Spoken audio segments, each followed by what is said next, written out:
Then his children are to be released, and he will go back to his own clan and to the property of his forefathers, because the Israelites are my servants, whom I brought out of Egypt. They must not be sold as slaves. Do not rule over them ruthlessly, but fear your God. Your male and female slaves are to come from the nations around you. From them you may buy slaves. You may also buy some of the temporary residents living among you and members of their clans born in your country, and they will become your property. You can will them to your children as inherited property and can make them slaves for life. But you must not rule over your fellow Israelites ruthlessly. If an alien or a temporary resident among you becomes rich and one of your countrymen becomes poor and sells himself to the alien living among you or to a member of the alien's clan, he retains the right of redemption after he has sold himself.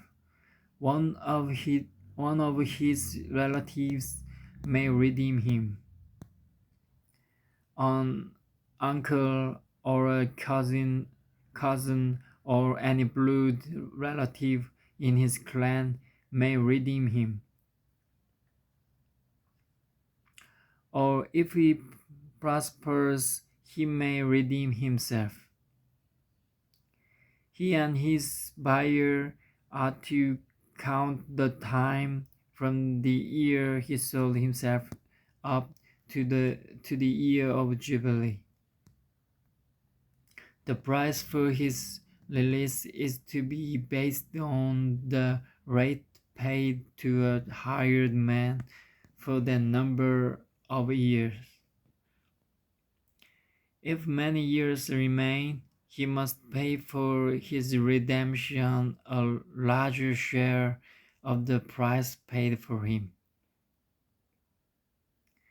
If only a few years remain until the year of Jubilee, he is to compute that and pay for his redemption accordingly. He is to be treated as a man hired from year to year.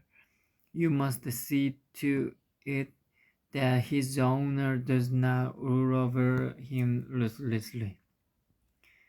Even if he is not redeemed in any of these ways, he and his children are to be released in the year of Jubilee. For the Israelites belong to me as servants. They are my servants, whom I brought out of Egypt. I am the Lord your God.